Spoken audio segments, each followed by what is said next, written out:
चलो बच्चों शुरू करते हैं। क्लास 5 राजस्थान सरकार के गवर्नमेंट स्कूल में संचालित एक बुक है क्लास 5 की, जिसका नाम है आओ कंप्यूटर सीखें। बुक का नाम क्या है? आओ कंप्यूटर सीखें। इसके 2 पार्ट हमने पहले देख लिए थे। आज हम इसके अध्याय 1 का तीसरा पार्ट की पढ़ाई करेंगे, जिसके अंदर हम क्या एक तो पढ़ेंगे कंप्यूटर का उपयोग, यानी कंप्यूटर का उपयोग किन किन क्षेत्रों के अंदर किया जाता है। दूसरा हम पढ़ेंगे कंप्यूटर के लाभ। क्या पढ़ेंगे बच्चों? कंप्यूटर के लाभ। और तीसरा है कंप्यूटर से संभावित हानियां, यानी कंप्यूटर के द्वारा क्या क्या हानियां नुकसान हो सकता है। पहला है कंप्यूटर के उपयोग, यूज ऑफ कंप्यूटर। क्या पढ़ रहे हैं? Use of computer. देखो बच्चों, कंप्यूटर विभिन्न क्षेत्रों में उपयोगी हैं, जैसे यानी कंप्यूटर का उपयोग है वो हम विभिन्न क्षेत्रों के अंदर करते हैं। जैसे सबसे पहले पढ़ते हैं हम घरों में। कहाँ पर? घरों में। घर में कंप्यूटर का उपयोग विभिन्न कार्यों, जैसे परिवार के सदस्य अपने कार्यालय संबंधित कार्य, यानी आपके परिवार के अंदर जो सदस्य हैं, जो माता पिता हैं, जो कंप्यूटर पर काम करते हैं, है ना, तो वो अपने ऑफिस के काम कहाँ पर? घर पे करते हैं। कहाँ पर? घर के कंप्यूटर के ऊपर। ऑनलाइन पेमेंट, अगर हमें किसी को ऑनलाइन भुगतान करना है तो हम किसका इस्तेमाल करेंगे? कंप्यूटर का।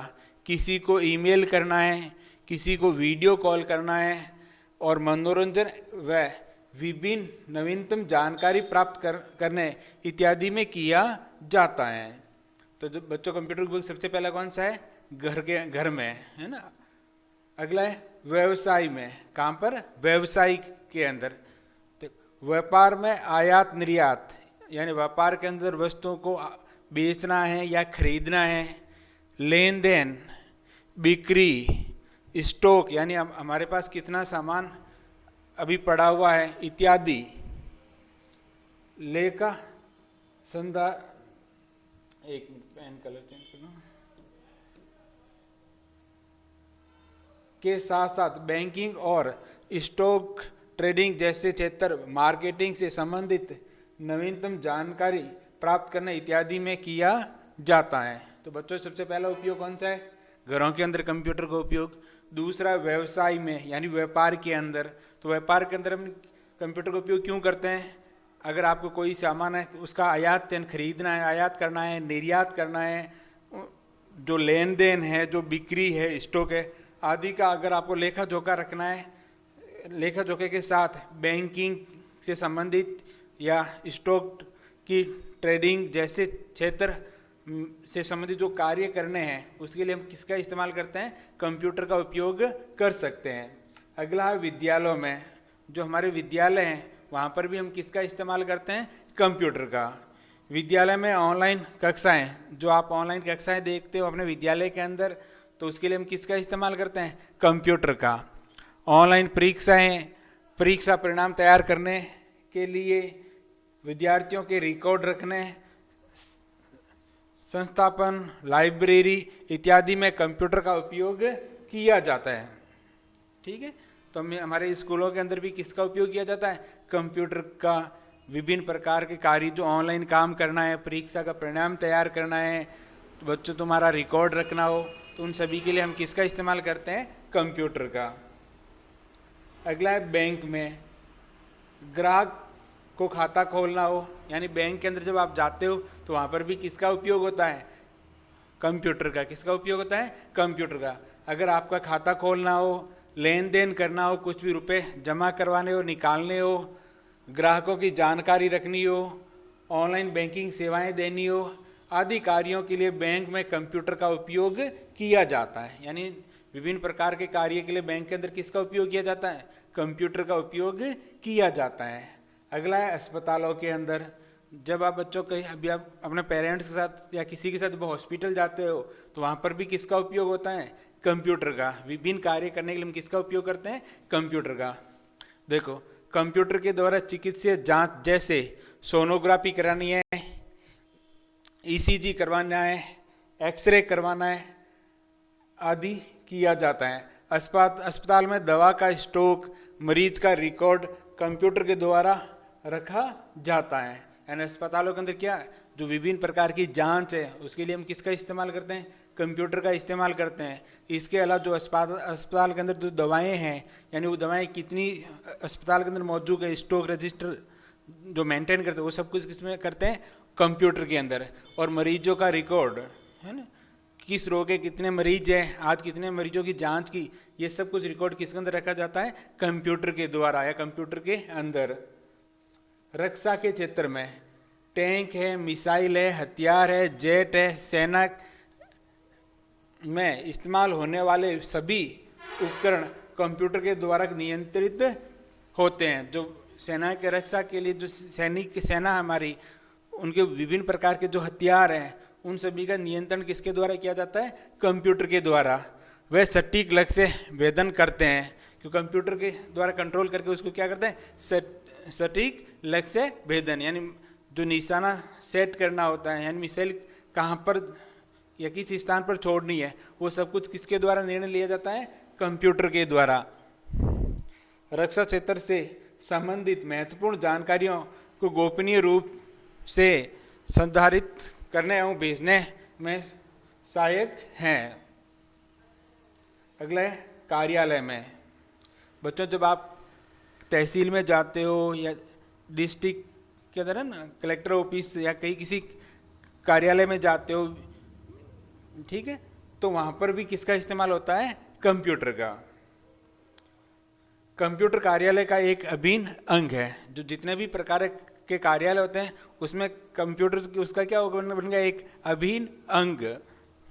अगर ग्राम पंचायत में जाते हो, ब्लॉक कार्यालय या तहसील ब्लॉक कार्यालय पे जाते हो, तहसील कार्यालय पे जाते हो, कलेक्टर कार्यालय में जाते हो, से संबंधित सचिवालय इत्यादि में सभी कार्यालयों के कार्य कंप्यूटर के द्वारा ही किया जाता है। अगला है अनुसंधान में। अनुसंधान में कंप्यूटर डाटा एकत्रित करने, अनुसंधान यानी रिसर्च, अगर किसी टॉपिक या किसी सब्जेक्ट का रिसर्च करना है तो उसे संबंधित जो डाटा है, जो सूचनाएं हैं, वो किसके अंदर एकत्रित की जाती है, कंप्यूटर के अंदर। डाटा को संग्रहित करना, उसका विश्लेषण करना, डाटा को वर्गीकृत करने के लिए उपयोग में किया जाता है, उपयोग में लिया जाता है। अगला है संचार में। ईमेल है, सोशल मीडिया है, वीडियो कॉन्फ्रेंसिंग है, त्वरित या क्विक संदेश हैं, आदि संचार के लिए हम किसका इस्तेमाल करते हैं, कंप्यूटर का उपयोग करते हैं। जो आप मोबाइल है तो मोबाइल एक तरह का क्या है, कंप्यूटर ही है। अगला है रेलवे। रेलवे के द्वारा टिकट बुक करनी हो तो उसके लिए हम किसका इस्तेमाल करते हैं, कंप्यूटर का। रेल के आगमन समय की जानकारी के लिए कंप्यूटर का उपयोग किया जाता है। जो कौन सी ट्रेन कब चलेगी, कब कौन से स्टेशन पर पहुंचेगी, क्या समय होगा, इन सभी की जो जानकारी है रेलवे किसके द्वारा नियंत्रित करता है, कंप्यूटर के द्वारा। अगला है कंप्यूटर के लाभ। तो कभी तो बच्चों हमने पढ़े थे वो कंप्यूटर के क्षेत्र हैं जहां पर इन कंप्यूटर का इस्तेमाल किया जाता है। तो उन क्षेत्रों के अंदर हम कंप्यूटर का इस्तेमाल क्यों करें, तो इसके कुछ कंप्यूटर के लाभ है। पहला है मल्टीटास्किंग।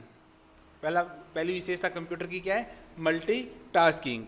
क्या है, देखो एक ही समय में बहुत से कार्य यानी टास्क और एप्लीकेशन का प्रयोग किया जा सकता है। तो कंप्यूटर के अंदर हम एक ही समय के अंदर एक साथ बहुत सारे कार्य कर सकते हैं और बहुत सारी एप्लीकेशन का एक साथ उपयोग में ला सकते हैं या उपयोग में ले सकते हैं, जिसे हम क्या कहते हैं, मल्टीटास्किंग।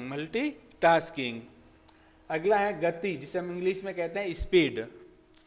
कंप्यूटर का सबसे बड़ा लाभ उसकी अविश्वसनीय गति है, जो कुछ ही क्षणों में दिया गया कार्य संपादित करता है। तो कंप्यूटर की दूसरी विशेषता क्या है, दूसरा लाभ क्या है, स्पीड। यानी कंप्यूटर बड़े से बड़े कार्य को आसानी से या कुछ ही सेकंड के अंदर कर देता है, संपादित कर देता है। अगला है सटीकता, जिसे हम कहते हैं एक्यूरेसी।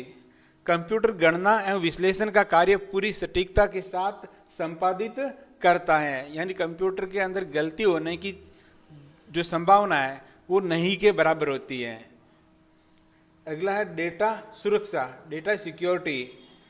कंप्यूटर डाटा को सुरक्षित रख उसे संक्रमित होने, चोरी होने, गलत हाथों में जाने से बचाने का कार्य करता है।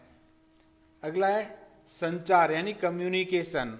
कंप्यूटर में डाटा और सूचनाओं का आदान प्रदान करने में सहायक है। अगला है स्टोरेज। देखो, कंप्यूटर बड़ी मात्रा में इंफॉर्मेशन, डाटा को क्या कर सकता है, स्टोर कर सकता है। इन बहुत सारी सूचनाओं को कंप्यूटर के अंदर आसानी से हम स्टोर कर सकते हैं। डाटा को सेकेंडरी स्टोरेज, हमने पढ़ा था बच्चों पहले, प्राइमरी मेमोरी जो आपने जो इसे पीछे वाली क्लास है वहाँ पर पढ़ेंगे, जो सेकेंडरी स्टोरेज डिवाइस है में संग्रहित किया जा सकता है। मेमोरी दो प्रकार की होती है, एक तो प्राथमिक और एक सेकेंडरी मेमोरी होती है, ठीक है। फिर ऑटोमेशन यानी स्वचालन। कंप्यूटर की सहायता से बहुत से कार्यों को स्वचालित किया जा सकता है, जिसमें काफ़ी समय की बचत होती है।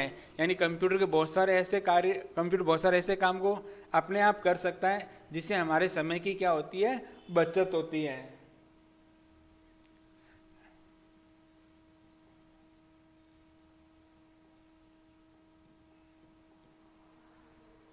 अगला है कंप्यूटर से संभावित हानियां, यानी कंप्यूटर के द्वारा क्या क्या नुकसान है। तो देखो बच्चों, कंप्यूटर का वैसे तो कोई नुकसान नहीं है, लेकिन थोड़ी बहुत हमें सावधानी बरतनी चाहिए, जिससे जो संभावित नुकसान है उसे आसानी से बचा जा सकता है। तो पहला संभावित जो कंप्यूटर को नुकसान पहुंचा सकता है वो कौन सा है, वायरस। कौन पहुंचा सकता है, वायरस। देखो, कंप्यूटर में वायरस एक खतरा बना रहता है, यानी कंप्यूटर के अंदर एक वायरस का खतरा हमेशा बना रहता है। वायरस के माध्यम से हमारी जो महत्वपूर्ण जानकारी है, जो डेटा है, को नष्ट या चुरा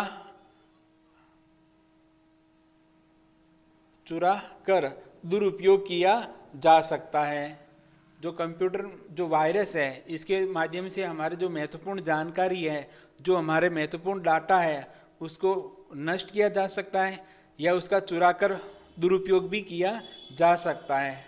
वायरस के कारण कंप्यूटर की गति भी क्या हो जाती है, कम हो सकती है। वायरस से कंप्यूटर की गति भी क्या हो सकती है, कम हो सकती है। दूसरा है वो है साइबर क्राइम। कंप्यूटर के द्वारा क्या किया जा सकता है, साइबर क्राइम।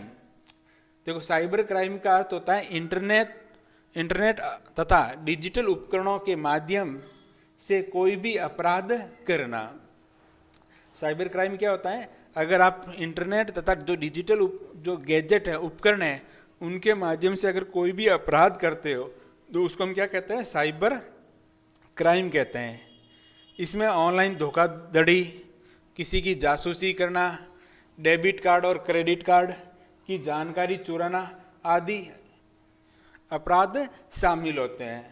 तो बच्चों, आगे से साइबर क्राइम क्या होता है, अगर आप इंटरनेट के द्वारा और आपके जो डिजिटल उपकरण है, इनकी सहायता से अगर कोई अपराध करता है तो उसको हम क्या कहेंगे, साइबर क्राइम कहते हैं। तो साइबर क्राइम के अंदर क्या हो सकता है, अगर हम किसी दूसरे पर्सन के साथ ऑनलाइन क्या करते हैं, धोखाधड़ी करते हैं, उसकी जासूसी करवाते हैं और उसके डेबिट कार्ड या क्रेडिट कार्ड की जो जानकारी है जो उसको चुराते हैं, तो इस प्रकार के अपराध को हम क्या कहते हैं, साइबर क्राइम। क्योंकि ये किसके द्वारा किया जा सकता है, साइबर क्राइम करने के लिए हम कंप्यूटर का उपयोग करते हैं, तो इसीलिए कंप्यूटर की ये संभावित हानियां हैं। अगला स्वास्थ्य संबंधित समस्याएं। देखो, कंप्यूटर का लगातार उपयोग करने से हमारे स्वास्थ्य पर बहुत बुरा प्रभाव पड़ता है। अगर हम लगातार कंप्यूटर का उपयोग करते हैं तो जिससे हमारे स्वास्थ्य पर बहुत बुरा प्रभाव पड़ता है, जिसमें आंखों को कमजोर होना, जो सबसे बड़ी प्रॉब्लम क्या आ सकती है, हमारी आंखों क्या हो सकती हैं, कमजोर हो सकती हैं। तनाव बढ़ने के साथ साथ सिर, गर्दन, कमर में दर्द हो सकता है, क्योंकि लगातार हम कंप्यूटर पर काम करते हैं, तो जो चेयर पर बैठते हैं, लगातार स्क्रीन पर देखने से हमारी आंखें कमजोर हो सकती हैं, जिससे हमारे तनाव के साथ हमारे सर दर्द कर सकता है। गर्दन और कमरे में जो कमर है उसमें क्या हो सकता है, दर्द हो सकता है। अगला है पर्यावरण। जब कंप्यूटर खराब या अनुपयोगी हो जाता है तो इसके कई भागों में फेंक देते हैं, जिससे हमारे पर्यावरण दूषित होता है। देखो बच्चों, जब कंप्यूटर खराब हो जाता है तो उसके बहुत सारे ऐसे पार्ट होते हैं जिनको हम ऐसे ही फेंक देते हैं, है ना, जिससे हमारे पर्यावरण क्या होता है, हमारे आसपास का वातावरण क्या होता है, दूषित होता है। ठीक है बच्चों, लेकिन आपको ये ध्यान रखना है, ये कंप्यूटर की संभावित हानियाँ हैं, ठीक है ना, तो इससे आप बच भी सकते हो, ठीक है। लेकिन कंप्यूटर का जो उपयोग है ना, तो उसको देखते हुए हानियाँ कुछ भी नहीं है। तो उम्मीद करता हूँ आपको ये पहला चैप्टर क्लास 5 का अच्छी तरह समझ में आ गया होगा। हम अगले वीडियो के अंदर इसके क्वेश्चन आंसर यानी प्रश्न उत्तर हल करेंगे।